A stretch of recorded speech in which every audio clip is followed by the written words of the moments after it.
Good evening. I'm Kevin Harrison, and welcome to Wichita, Kansas, where we, the Brothers of the Breathe Project, believe that music and art should have a significant voice in speaking to social justice.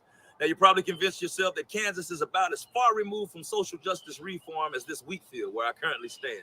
Open plains, agriculture, simple living, and little girls named Dorothy who fear the world outside of its comfortable borders and want nothing more than to click their heels and return home, right? Think again.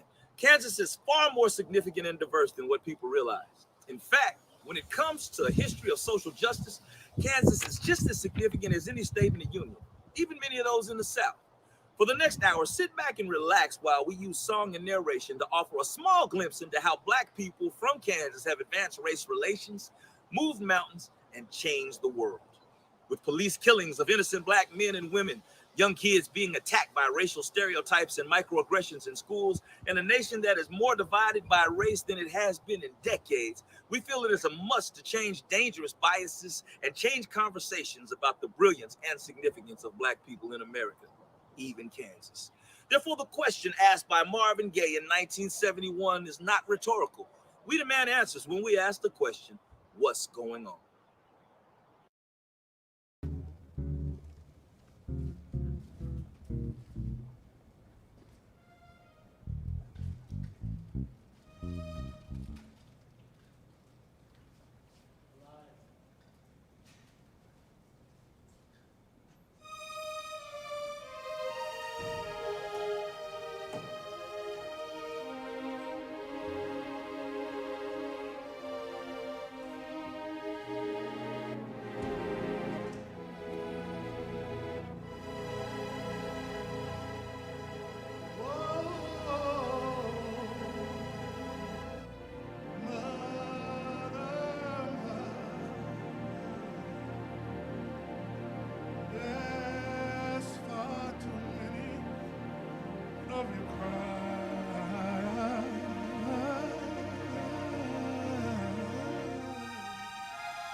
Well, son, I'll tell you, life for me ain't been no crystal stair. It's had cracks in it, splinters, and boards torn up, and places with no carpet on the floor. There. Brother, there's far too many of you dying.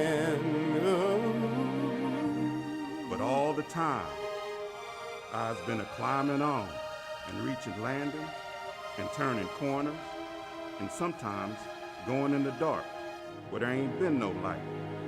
So boy, don't you turn back. Don't you sit down on them steps because you find it's kind of hard. Don't you fall now. You know we got to find ways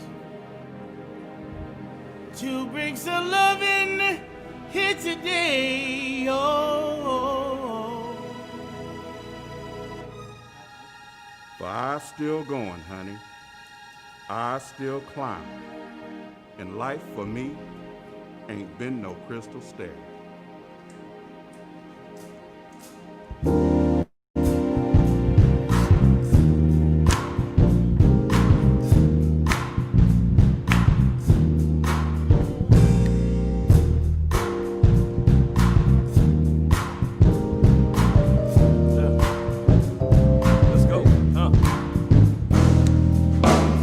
Father, we don't need to escalate.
judge us simply because our hair is long.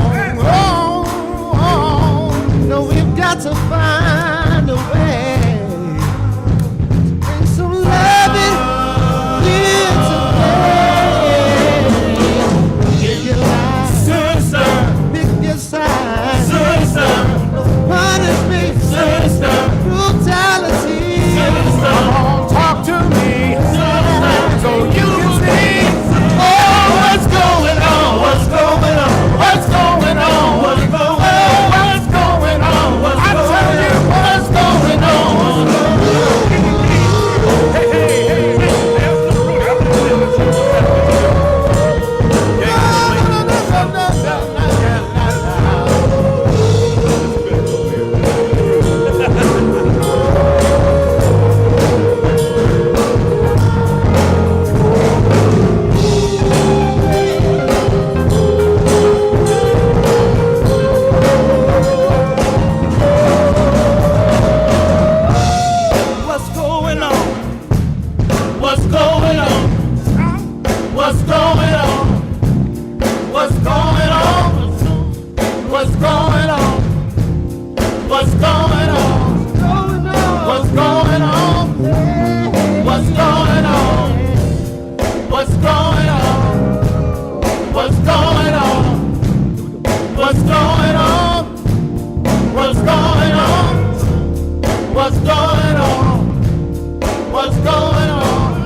The poetry you just heard infused throughout Marvin Gaye's classic What's Going On come from Langston Hughes, Mother to Son. When you think about a mother preparing her young son for a world that has been historically cruel to black men, it's sad to think that not much has changed from 1922 when Hughes wrote the poem to 1971 when Marvin Gaye recorded the What's Going On lyrics to today in 2020 when both artists' words are sadly still quite relevant. Thankfully, artists such as these men have used their gifts to shine their light in areas where policy and politics simply don't reach, which brings us back to Kansas. Many know that Hughes was a key figure in the Harlem Renaissance, and that from 1942 to 1962, he was one of the primary writers for the Civil Rights Movement. Others may know that Hughes was the author of countless plays, poems, short stories, novels, and children's books. What you may not have known about was his strong Kansas ties. Spending the majority of his childhood and experience in schooling in Topeka, Lawrence, and Kansas City, Hughes once told a Kansas audience, "I sort of claim to be a Kansan because my whole childhood was spent here in Lawrence and Topeka and sometimes Kansas City." Okay.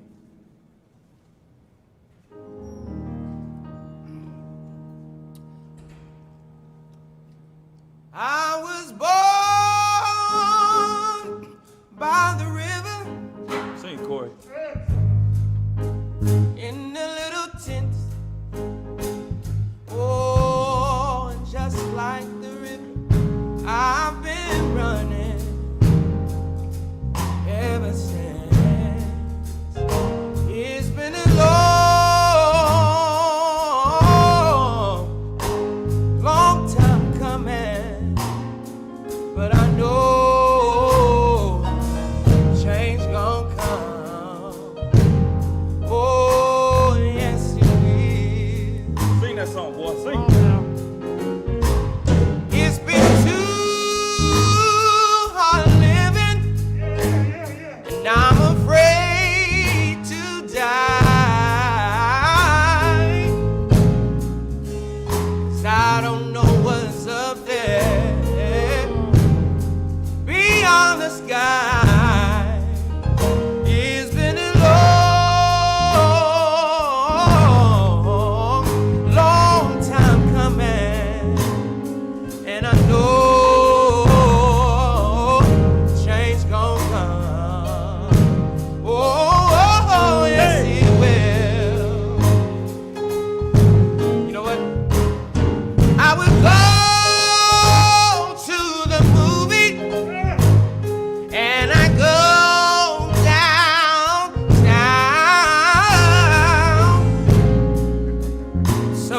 Somebody keep telling me, don't hang around. It's been a long time coming, and I know change is gonna come. Oh, yes, it will. Oh, then I go to my brother. Oh,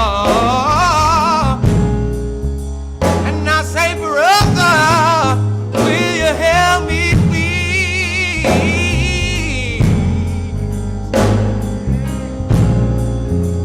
But my brother, oh, he knocks me, yeah, back down, oh, my knees. Oh,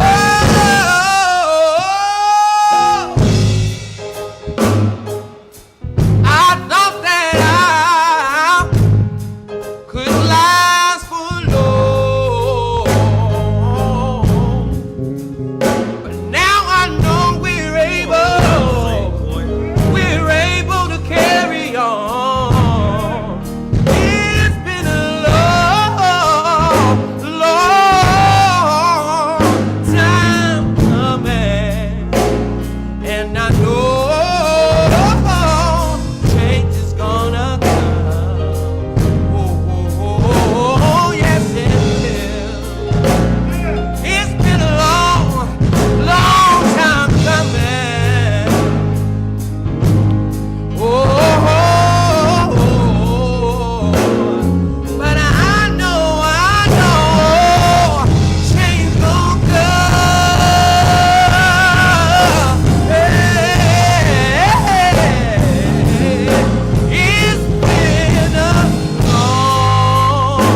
been a long time coming, and I know change is gonna come. Oh, yes.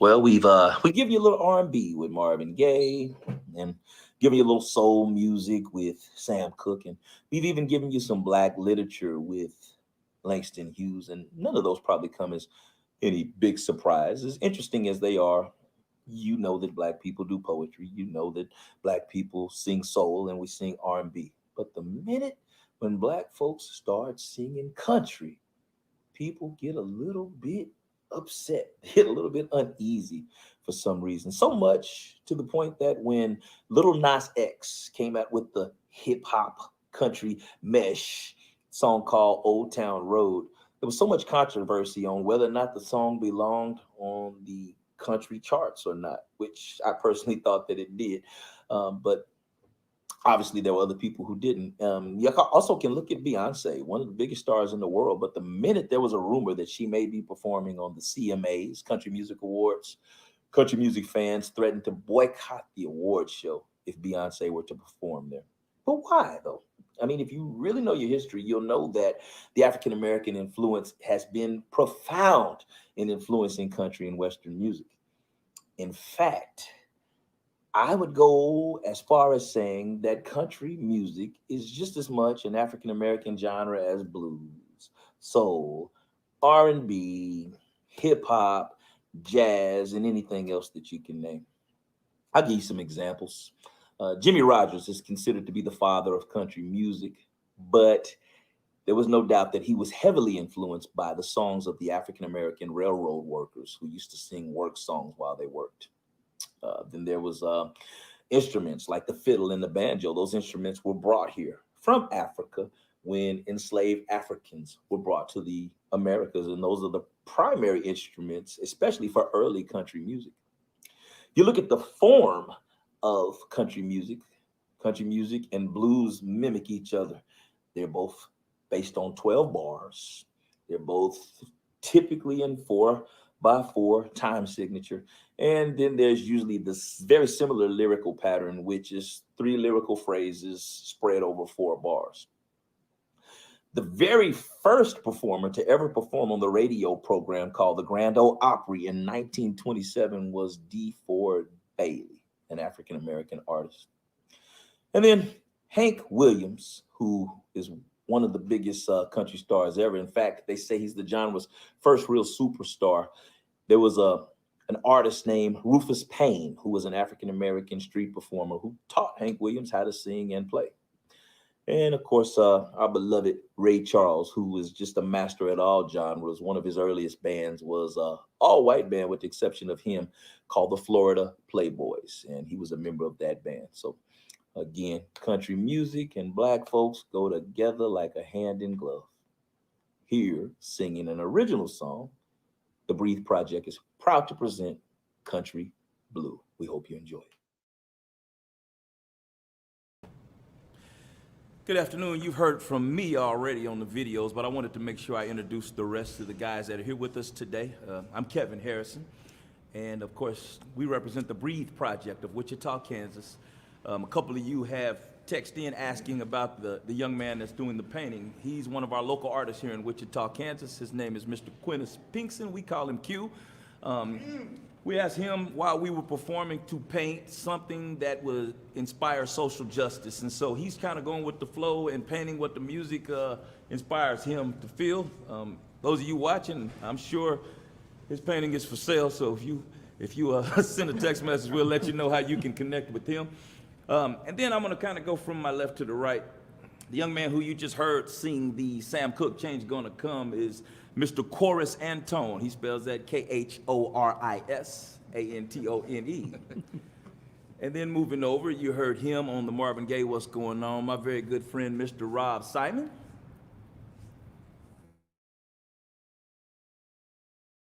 Friend of mine, Mr. Bernard Gray, who you also heard featured on What's Going On. Harry Willis is to my right, and he was the gentleman that you heard doing the Mother to Son poem by Langston Hughes, and a lot of you probably didn't know that Langston grew up in Kansas, so you're welcome for that information. This is Rudy Love Jr. He's the son of Rudy Love, a historic soul legend who's from right here in the city. If you don't know about it, Google him. I think you'd be in for a pleasure if you do so. And then all the way to the end is another good friend of mine. I watched him grow up into become a fine young man. That's Miguel Josner. And then I want to introduce you to the band also. They're behind us. You have on the bass, Mr. Charles Jackson. We call him Charlie Ray. We have 2 drummers. Right now you see the 10-year-old drumming sensation, Samuel Hines Jr. And then the other drummer that's standing off to the side is his uncle, Thomas Hines. And then to the right is the keyboard extraordinaire and our musical director, Mr. Samuel Hines Sr. And then last but not least, we wanted to just send a couple special acknowledgments and kudos to Wichita State University for being a part of this, also for Harvester Arts. We definitely thank our friends at Harvester Arts for allowing us this time to visit with you today. Textron, who Textron Aviation has always been very kind to us as well. Dr. Marche Fleming Randall, and a couple other people too that I'll probably mention a little bit later on, but thank you so much. But we talked a little bit about country music, and so we told you black folks sing country, so we're black folks, and we're gonna sing some country. We hope you enjoy it. This is an original song called Country Blue.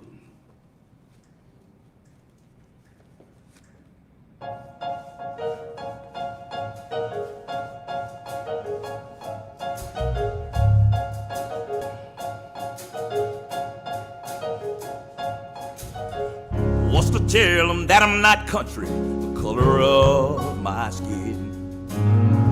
What about me says I'm not country, the town that I'm living in? And who are they to say I'm not country, and what does it matter to them? Well, I'm country now and I was back then. I got country family and country friends from a little old church with old wooden pews where the country kids play in worn out shoes. I like cornbread, Kool-Aid, and whiskey too, 'cause I'm country. This is country blues. Hey, this is country blues. Help me sing this song. I said, hey, hey. Well, I'm country.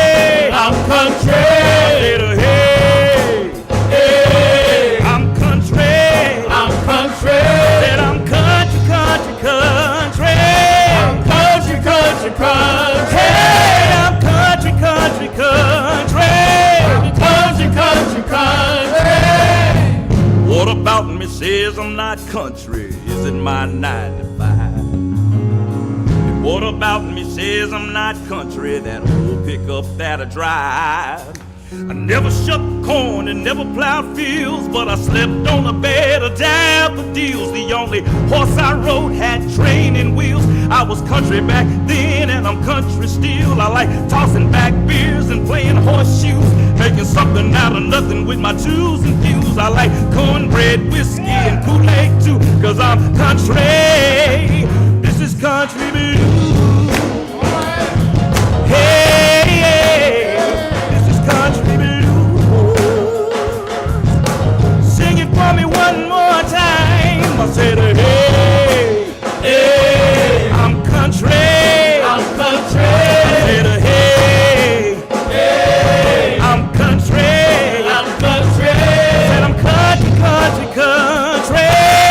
Country, country, country. I'm country, country, country. I'm country, country, country. Check it out.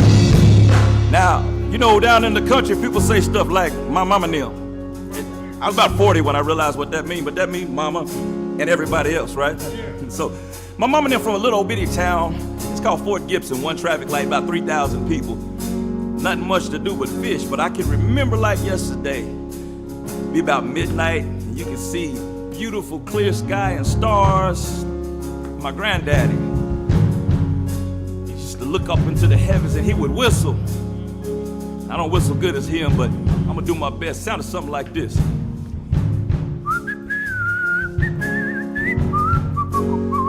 All right.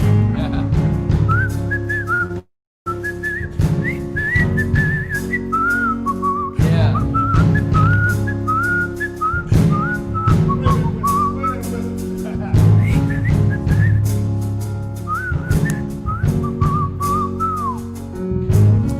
Cry myself to sleep at night, thinking about Oklahoma summer times. We'd play all day and fish all night, berries off the bushes and mosquito bites, wagon wheels, catfish gills, and strawberry fields. Now that's country. Mason jars, stringing guitars, and looking at stars. Now that's country. Bumblebee stings, inner tube swings, but the most important thing, now that's country. It's love that eases the pain. I said love replaces the rain. That's country. I said it makes the gray skies blue. Said it makes the hearts beat true. Now that's country. Said it makes me feel brand new. And I'm country, and this is country blues. This is country blues. This is country blues.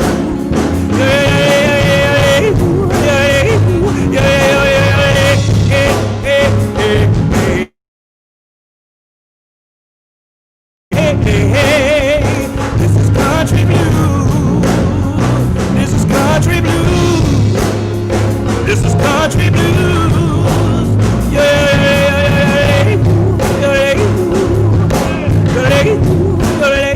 That's country. One more time. Here we go.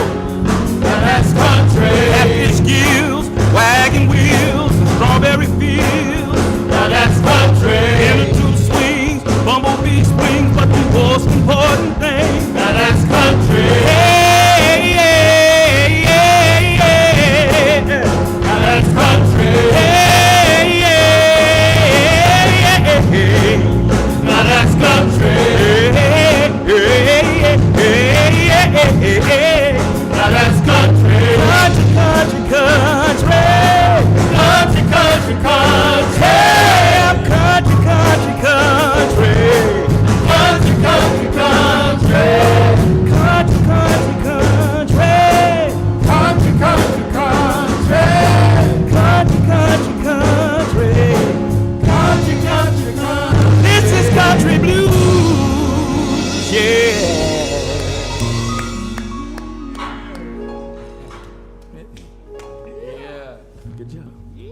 That ass country.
Oh, beautiful. We love our country, but we also love the fact that it has its course corrections over time. And God knows we needed course correction because exclusion has been part of our existence here.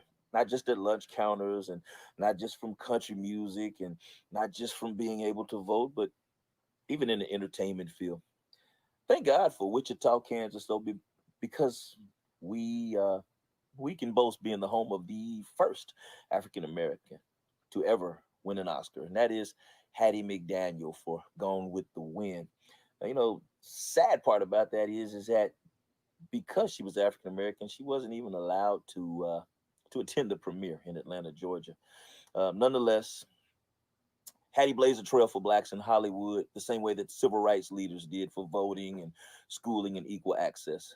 Some of Hattie's relatives still live here today, and they're a constant reminder of the greatness that comes from black people right here in the state of Kansas and even right here in our very own city. So we salute you, Hattie.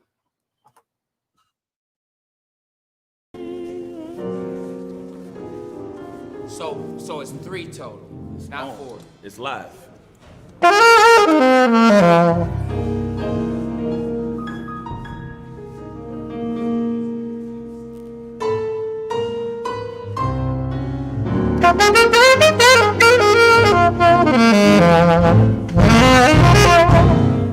Walk with me, Lord. Walk with me. Walk with me, Lord. Walk with me. While I'm on this tedious journey. Walk with me, Lord. Walk with me.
The journey of blacks in America has been a soulful journey. It has been a poetic journey. It has been a strategic journey. It has been a down home country journey. And yes, a spiritual journey. So Walk With Me, Lord is definitely fitting for today's soundtrack. Legendary filmmaker, photographer, composer, and author Gordon Parks is another great Kansas pioneer who represents these journeys. A native of Fort Scott, Kansas, Parks is known for 3 major motion pictures, The Learning Tree, Shaft, and Superfly, as well as over 13 published books, several music compositions, and one of America's most significant collections of photos. In his book, A Choice of Weapons, Parks talks about how he chose his camera as a weapon to fight racism, poverty, and social injustice. Here is Parks explaining this in his own words. In the early 1940s, a young photographer, Gordon Parks, got a call to come to Washington. With the success of the FSA, its role was being expanded. Roy Stryker believed that photographs could be used to combat racial discrimination. He began by showing Parks how things really worked on the streets of the nation's capital. So Roy Stryker asked me a few questions and said, what do you really know about this city? And I told him, he said, well, I'm going to give you an assignment. Your first assignment, put your camera on a shelf. I want you to go to Julius Garfinkel's store, buy yourself a top coat. There's a restaurant directly across the street. And then there's a motion picture house down in the same block. So to make the story short, each one of them gave me short shrift. I didn't get a code at the department store. When I went to the restaurant, the man said, don't you know Negroes have to eat on the other side, the back? You can't come in this side. You have to get your food at the back. And of course, I didn't even get in the movie house. That's the way it was. So I was astounded. And I went back, and Roy saw me walk in, and he smiled. He said, well, how did it go? I said, well, I think you know how it went.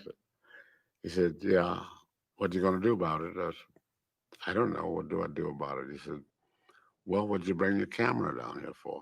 Just like that. I said, oh. So he left, and the only person left in the building was a black woman, a char woman, who was sweeping the floor and mopping. So I introduced myself. She told me her name was Ella Watson, and I asked her if I could photograph her. Photograph me like this? I said, yes.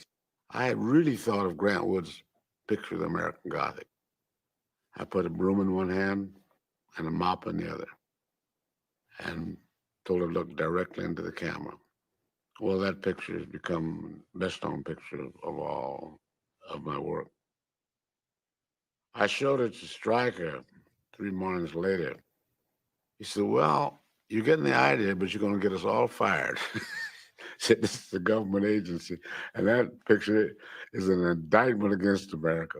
And I realized from the reaction of people that the camera could be a very powerful instrument against discrimination, against poverty, against racism.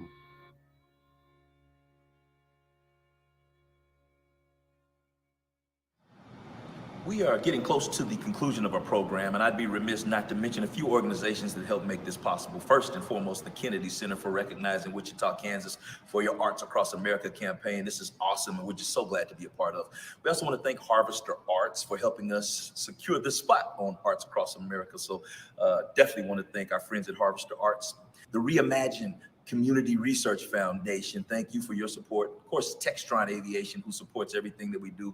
And then, of course, last but not least, Wichita State University, where we're standing today on the campus of Wichita State at the beautiful John Bartow building.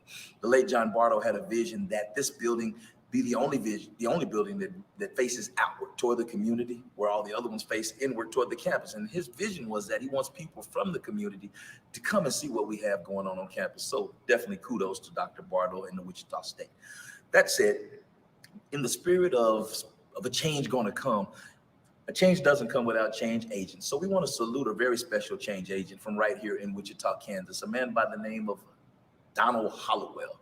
Now, a lot of people I think everyone has heard of Dr. Martin Luther King, but a lot of people don't realize that he had an attorney from right here in Wichita, Kansas. That's right, Donald Hollowell was Dr. King's attorney. Not only did he get Dr. King released from Georgia State Penitentiary, Hollowell also is responsible for integrating the University of Georgia. A couple other things, President Lyndon B. Johnson appointed him to be the president or the director of the EEOC. And of course, some of his voter registration initiatives increased African-American voters being registered by 2.5 million people. So just a few things you can read about it. He did a whole lot of other exciting things as well. But we definitely want to salute you, Donald Hollowell. And again, we want to salute the entire city of Wichita for the contributions that African-Americans have made to the world from right here in Wichita, Kansas.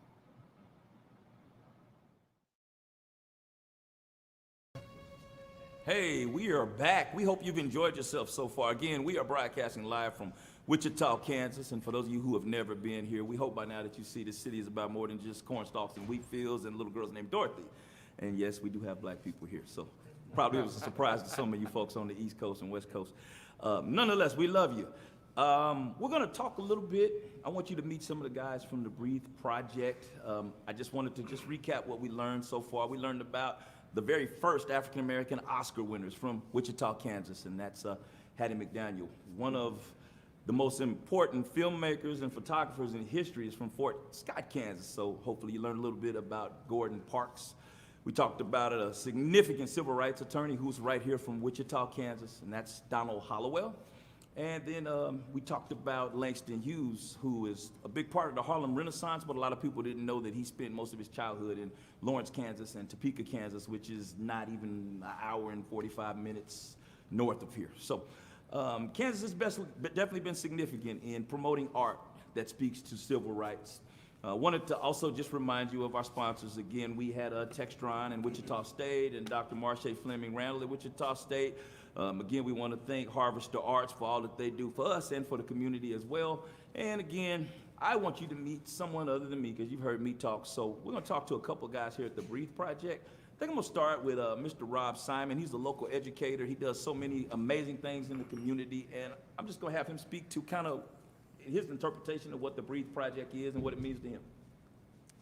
Well, I would just start by saying I'm thankful to be part of it because it's just a way to get a message out to the world that that black people matter. You know, it's like there's a lot of controversy now because of how some people are going about making that message happen. But what Kevin wanted us to help do is put out a positive message to say that there's a lot that's going on in the world that black people are responsible for. And so the Breathe Project has been one of the ways that we have an opportunity then to do things in a positive way that makes it possible for folks to look at us perhaps in a different light than they do. So often people get their information about what it's like to be in any kind of cultural group other than their own from what they see on television and in movies. And of course, those are created images that don't necessarily reflect what reality is. And so the Breathe Project for me is just an opportunity to be part of messaging in the world in a way that helps people to see who black people really are and what we really contribute. It's like we just need to get to know our neighbors, and our neighbors may live next door, or they may live across town, or they may live in a completely different city. But when we get to know one another, we get to understand that there's more to us that we have in common than the things that separate us. Thank you so much. I think all the people watching are quite intrigued by Quintus, who's been back there painting diligently throughout the whole program. So we're gonna let Quintus speak a little bit and say what's on his mind as well. Hey everybody, I'm Quintus Pinkston, a local artist here in Wichita, born and bred in these young wheat fields out here. My piece is just a reflection of the music that I've heard being sang. I didn't come to the sound check, so I will be moved by the Spirit as the Spirit came about me. What I have here is a brother who's changed a couple of times since I started painting, but it shows the stress and the joy of the black man in this society. You know, there's some foot that's on our neck, maybe visible or invisible. Sometimes we even put the foot on our own necks. You know, the object and the message that I'm trying to get across, that although the breathing may be rough, as the word breathe is, you got to take that breath in order to preserve the life. As soon as you start breathing, the death sets in. So this is what my piece is supposed to convey, and I hope it does for you and everybody else at home. Thank you. We're gonna hear from Mr. Rudy Love Jr., and then we'll hear from someone from the band. Hey, so I just want to say this is such a special thing to me. You know, it's important to me because I want everyone to feel the way that I feel being surrounded by all these talented black men. It's nothing but positivity. The energy is just, if we can express that in any kind of way, so someone who thought they, knew what black people were, who knew who black people were, like had an idea of us, preconceived notion. I hope that we break every single idea, because really we, a diverse group of folks, each with brilliant minds, so yeah, I'm really proud to be a part of this, and yeah. Cool. And of course, we want one of our band members to speak to you as well. We have such a give it up for the band. We have such a talented band, very talented individuals. So we want to hear from perhaps Mr. Sam.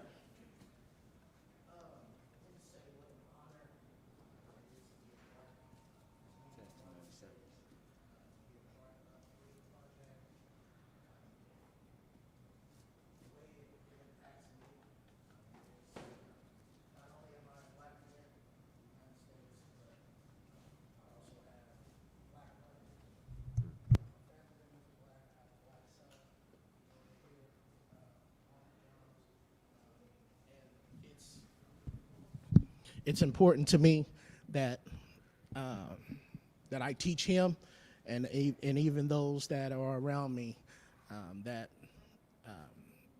to change the narrative that we do deserve the right to breathe, and that's all we want to do is we want to breathe.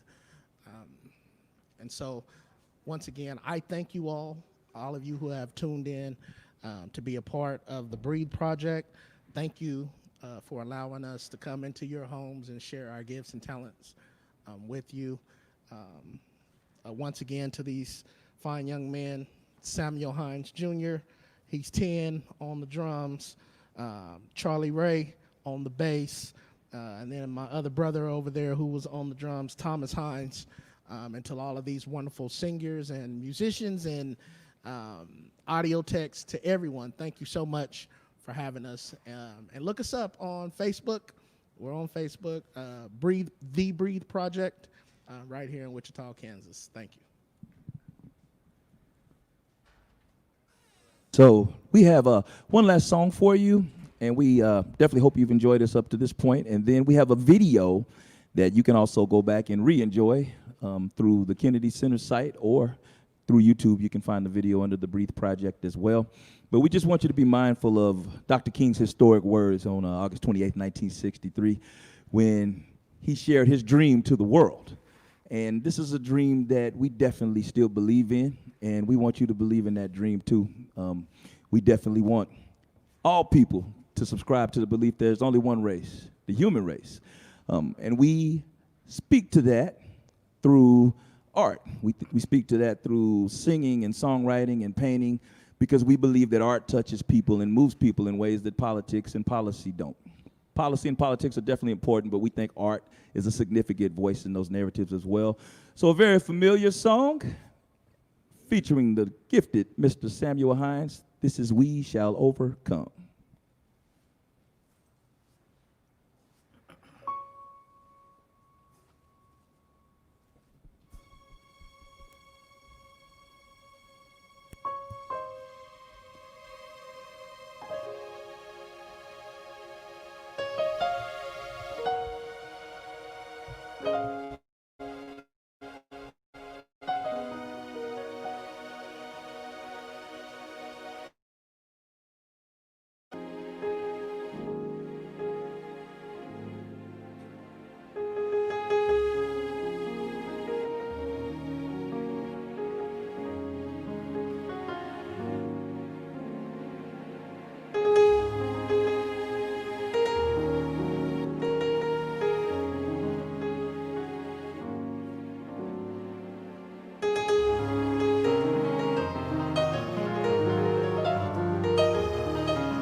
I go to the movie and I go downtown. Someone keeps telling me don't hang around. It's been a long time coming, and I know that a change gonna come. You know, in 1958, downtown Wichita, those sentiments probably held true for African Americans. In fact, where I stand right here today is the corner of Douglas and Broadway, which at that time was the Malcolm lunch counter. In fact, this very building where I stand today, probably had a sign at that time that said whites only. Thanks to Dr. Ron Walters, all of that changed. See, at the time, Dr. Walters was just a 20-year-old college student, and he and a group of other like-minded students did stage the very first lunch counter set in America, right here at this corner that I'm standing at today in Wichita, Kansas. History might have got it wrong. Our history books tell us that the first lunch counter set took place in Greensboro, North Carolina, but that's not true. Wichita changed history, and we thank Dr. Walters for his efforts.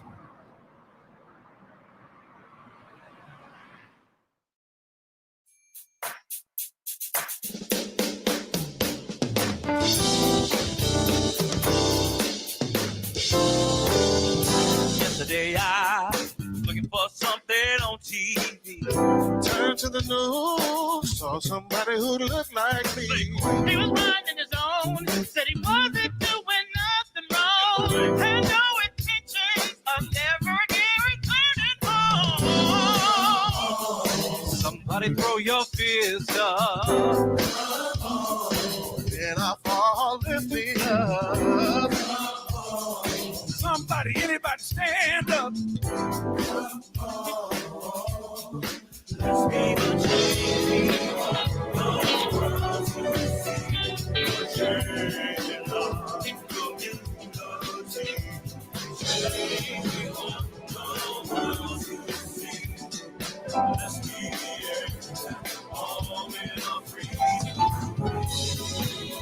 I just wanna breathe, wanna breathe.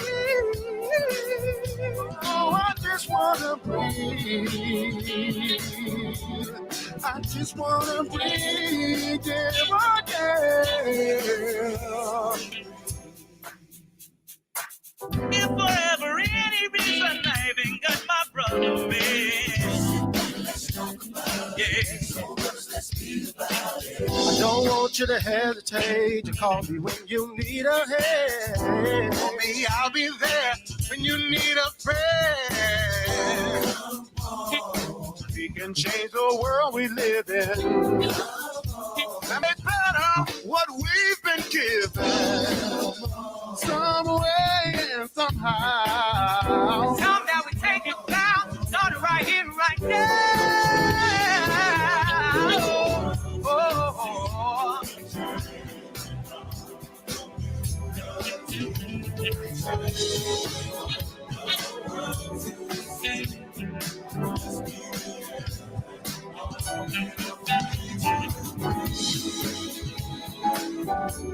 Let me breathe. Yes, I'm free to breathe. Free to breathe. Free to breathe. Oh, Lord. I'm free to breathe. I'm free to breathe. Come on, fellas. Come on. Free to breathe. When you stand up, take control.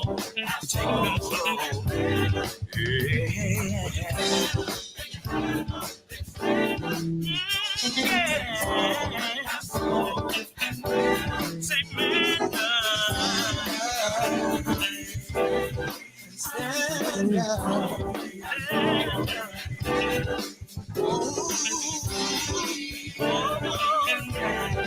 I just want to breathe.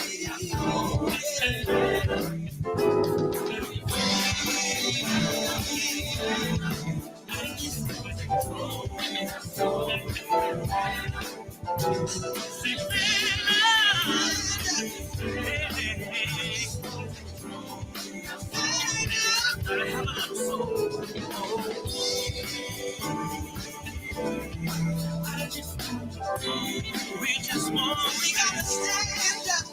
Yeah. Say, pump your fist like this. Pump your fist. Say, pump your fist like this.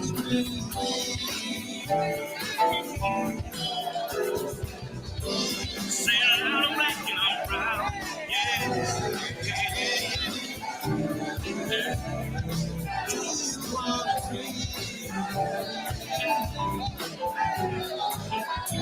Oh, no. Oh, yeah.